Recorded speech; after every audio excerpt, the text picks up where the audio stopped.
Hey everybody, Whitney with Girl Friday Crafts here. How are you? Happy Sunday. Just want to make sure real quick that I am, you all know this, I need to make sure that I'm actually live. Not that I've ever not been live.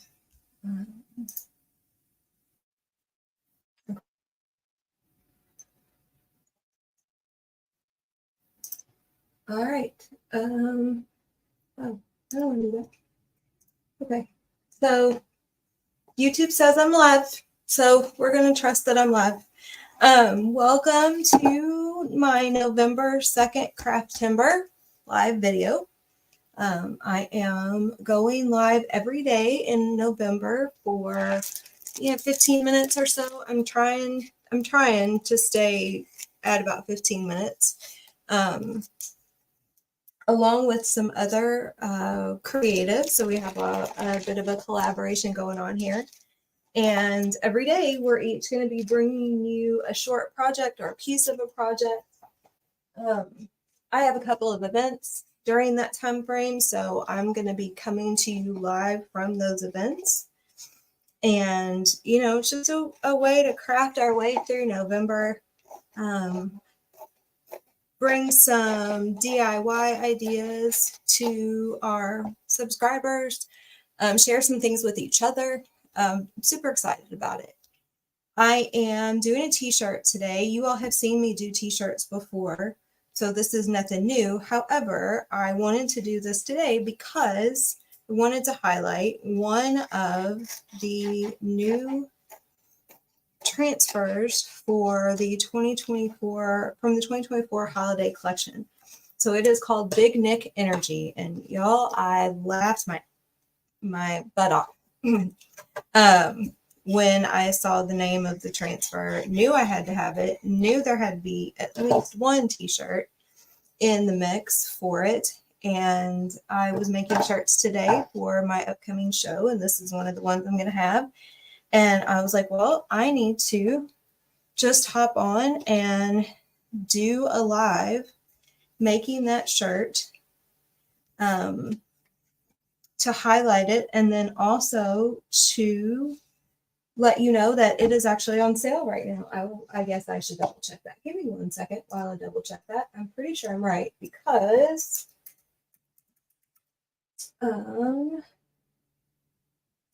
all C, D, and E transfers. Oh no, this is the B size transfer. I'm so sorry. This one is not on sale right now. Resting Grinch Face, which I did earlier, is on sale because that is a C size transfer. So all C, D, and E size transfers are on sale as part of the first week of Black Friday sales from Chalk Couture. So this one might end up on sale at some point. It is, but it's not right now, and I apologize for misspeaking. But it's still super cute. And if you like to make t-shirts for the holidays or stockings for older kids or tote bags, stocking bags for people, anything like that, this would be hilarious. It'd be really cute on an apron. Sorry, I'm making noise. I need to stick another ink mat underneath here. So I went ahead and did the ink mat before I got on live because I really struggle with these ink mats. I have got to figure out a better way to do this. And that's not going to probably work very well either. Because I fight with them and I get frustrated. And I know that it's part of the reason that I don't do a lot of chalk t-shirts, because I just really struggle with the ink mats, and that's frustrating. It's very frustrating. So I'm working on, I got to figure some things out. I need my longer one here, I think, because so you all are going to see me struggle with it, even though I didn't want you to. Because how I want to do this shirt isn't going to fit on this square. And I don't want to put a second piece of one in there and have a line in my design, which is what I'm afraid is going to happen. So we're going to take this out. I had a piece of cardboard in there, kind of trying to stabilize it a little bit. And let me try something. Let's see if I see, even that's not going to be long enough. I cut this, which I shouldn't have. This is part of my longer ink mat. And I cut it to make it a little bit easier to work with, which it does. However, I have seen people turn their shirts inside out, take their ink mat, and line it all the way up to, see, this is where I end up having problems. Line it all the way up with the shoulders of the shirt, and then flip it back right side out. And it looks easy, but that only really works if the ink mat is its original length. Because if I did that with this, I would still end up with a shorter space than I wanted, which I might end up anyway. Because I think I'm still putting this ink mat up too high.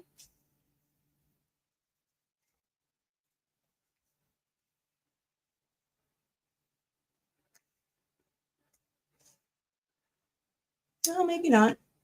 Well, I think that might work. Okay. So we're going to, the funny thing is I'm going to do all this prep, and this is going to take the absolute longest, and inking this shirt is going to take me like 10 seconds. Not quite. It'll take longer than that. But it takes me longer to get the shirt prepped, get it on the ink mat, all the wrinkles pulled out, all of that, than it does to actually ink the shirt itself. So if I could master the ink mat issue, you all aren't even, I'm so sorry. I had my camera still up at me, which actually maybe isn't quite so bad, because then you all didn't have to watch me fuss with the ink mat. Okay, so I think I have that where I need it. I think it's down far enough. And I have to stand up when I do shirts because I really have to be able to see. So I have my centering tool, but I can't, I really kind of have to I have to kind of mess with it because I can't, it's, if I stick it on the shirt and stick the centering tool, get the centering tool stuck on the transfer, when I try to pull it off, it kind of stretches out my transfer. So I'm going to put that down, lay that back on top. I think that's going to be okay.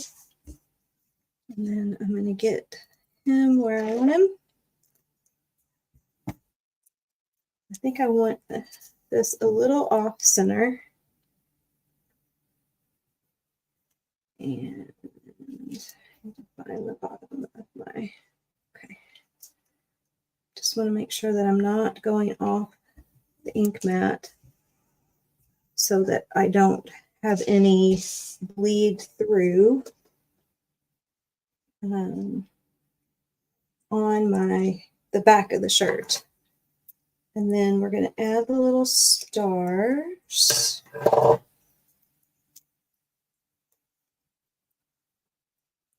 I'm going to put some here this way.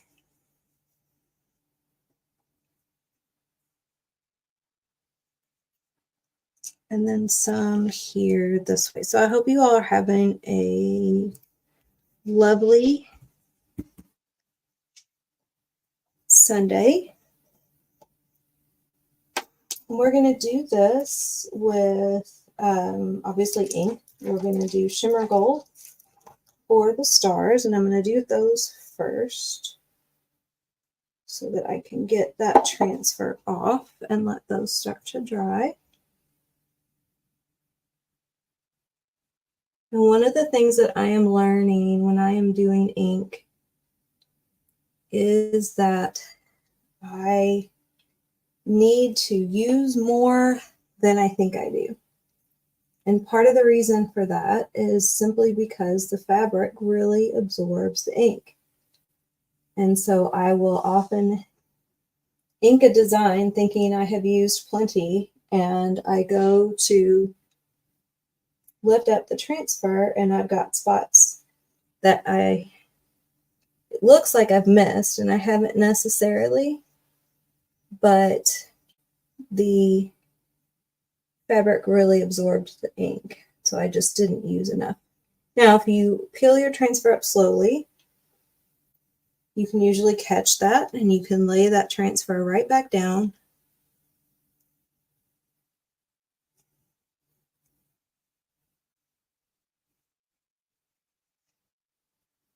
And fix it. If you don't catch it before you get your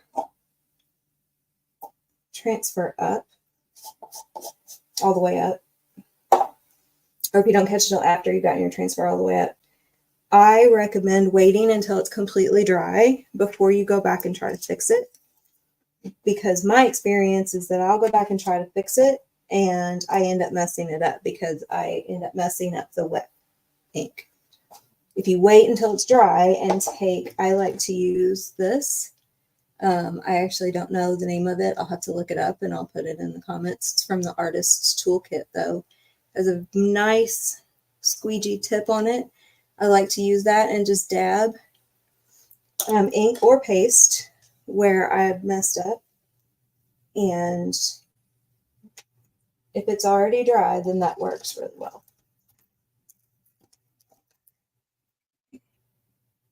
So I'm going to use a larger squeegee here so I can move a little bit faster so things don't dry. And I've already used my white ink today, like within the last hour or so. So I don't really need to stir it because I've been using it. We're just going to cover all of the negative space. I'm going to go kind of thick, make sure I get my edges. That's another thing, especially with ink. I don't know why. I don't feel like I have that problem with paste and, those surfaces and designs, but I feel like I miss the edges and like bottoms of letters and things like that on ink projects. So something that I am working on, especially since these shirts are for an event. So I don't often do chalk shirts to sell. So this is a big venture for me. If I'm selling shirts, I more often than not will do vinyl or DTF. But I have all the things to make chalk shirts, and there are some adorable transfers that just scream, make a t-shirt out of me. So I'm working on that.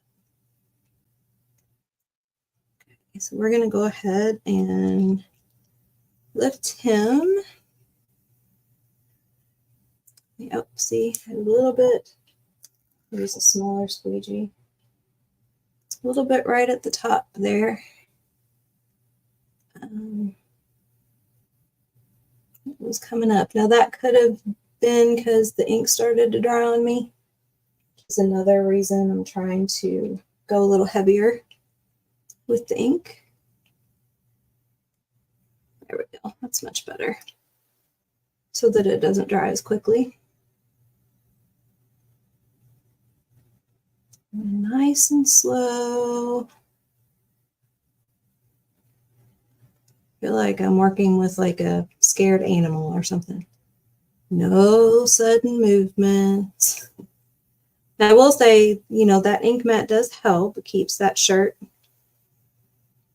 stuck down so that all I'm really pulling up is the transfer. I'll drop that in my water over here.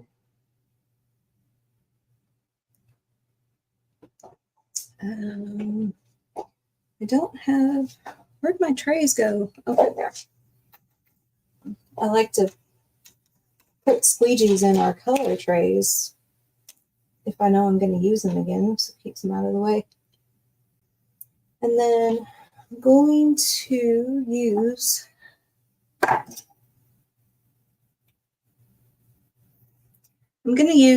the detail tool, this end of it, to start along. Actually, is that negative space? No, I don't think it is. So maybe I don't need to worry about that quite so much. But to start along the bottom of these letters, just to make sure I don't go off the edge. At one point in time, the names of the transfers were sometimes actually negative space. So they were the same mesh. And if you weren't careful, you could end up getting the name of the transfer onto your design. Now, I think they've stopped doing that, but it always makes me a little nervous. I'm using that smaller squeegee there just to get a good start on this. And then we're going to work our way up from there. I'm going to go over that again. Obviously, really trying to make sure too that I don't go off the edge of the transfer so I don't get ink on the shirt, because that is a little bit harder to deal with than if you've gotten paste somewhere on the surface where you don't want it if you're working on a paste project. Usually, if you catch it fast enough and get just a little bit of water on a paper towel or something like that, you can wipe it off. Sometimes you can wait until it dries, use your fingernail and kind of get it off of your surface. Shirts are a little bit harder. Textiles are a little bit harder. I did a Rusting Grinch base shirt earlier, and I left it on the mat and let it dry. And as I was taking it off the mat, I realized somehow I got white paste where I didn't want it, and I have no idea how I did that. I was so careful. So I took a paper towel to it right away, and then before I do any sort of heat setting, I'll get some soap, like a little bit of dish soap on a washcloth or a rag, and should be able to get the rest of it off. But I was very frustrated because I'm going to go this way because I did this first. Because I was so careful, and I intentionally left it on, yeah, that's going to need some work, on the ink mat until it was completely dry, for that very reason, so that I would not. So I have a little bit of lift down here. I think I went too slow and that started to dry on me. So what I'm probably going to do is I'm going to wash that transfer, and I might set it, because I'm trying to sell this, I'm going to set it back down and go over that again in white, just to take care of that. If I was keeping this for myself, if I was gifting it, I may not be that picky about it. But, you know, people are paying $25 for a shirt. It should, I don't think it should look like that. Now, I have plenty of people who tell me people won't even notice, and they're probably right. But I know it's there. I know y'all can't see it in the video. I can't see it in the video, so, but I know it's there. And it's going to bug me. Okay, so can y'all see me? You can see me now. Okay, so that was that. I will put a picture of the Resting Grinch Face t-shirt in the comments on this video, or add it as a thumbnail or something like that so you can see it, because that transfer is on sale. And I should have done the live when I was doing that, now that I think about it. That's okay. This was still just sort of all about bringing you a craft project today. So I hope you all have a wonderful day, and I will be back with something new and different tomorrow. If you have something you want to see, shoot me a comment or DM me on Facebook, or you can email me at whitney@girlfridaycrafts.com if you have something you'd like to see me try as a craft project, and I'll see what I can do. Talk to you later.